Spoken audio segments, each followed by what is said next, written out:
I skipped my best friend's wedding to keep a promise to a dying child. Now everyone is calling me heartless. I skipped my best friend's destination wedding to fulfill a promise to a 9-year-old cancer patient. Emma made me pinky swear I'd be there for her final chemotherapy treatment, not knowing it would fall on the same weekend as the wedding. Justiny, my friend's new husband, posted a 10-minute rant calling me selfish and attention-seeking for choosing some random kid over their special day. I've been a pediatric oncology nurse for 8 years. It's heartbreaking work, but the children give me more strength than they'll ever know. Emma has been my patient for 3 years, fighting a rare form of leukemia that's required multiple rounds of brutal treatment. 6 months ago, during a particularly rough night when Emma was in terrible pain, I sat with her for hours. As dawn broke, she made me pinky promise I'd be there for her final treatment, the one that means I beat the monster. Her little finger hooked around mine as she said, "Pinky promises are forever, Miss Taylor. You can't ever break them." 2 weeks later, my best friend, Enfil, announced her destination wedding in Bali Parada falling exactly on Emma's final treatment weekend. I immediately explained the situation to Enfer, offering to throw her an amazing bachelorette party and attend every other wedding event. "It's my wedding, Taylor," she said. "Emma will have her parents there. She won't even remember if you are there or not." But I knew differently. Emma's parents are divorced, her mother works 3 jobs, and her father has a new family that keeps him mostly absent. I am often the only consistent adult at her treatments. As the wedding approached, the pressure intensified. Enfil's text became cold and clipped. Mutual friends called to talk some sense into me. Her mother said I was throwing away 15 years of friendship for a work obligation, but it wasn't an obligation.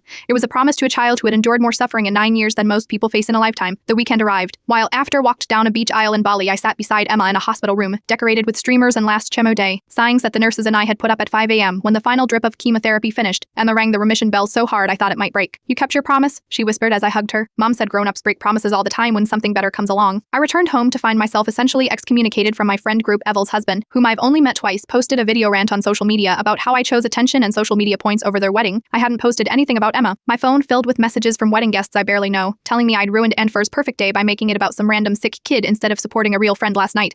Thor finally called. I thought she might have cooled down after the honeymoon. Instead, she demanded I apologize publicly on social media, admitting I was wrong and selfish. When I refused, she said our friendship was over. This morning, I received a handmade card from Emma. Ingfi was a crayon drawing of us together and the words, "Thank you for keeping your promise, I beat the monster." Some people measure friendship by what you are willing to give up for them. Others understand that sometimes the promises we make to those who need us most matter more than any celebration. I am still trying to figure out which kind of friends I want in my life.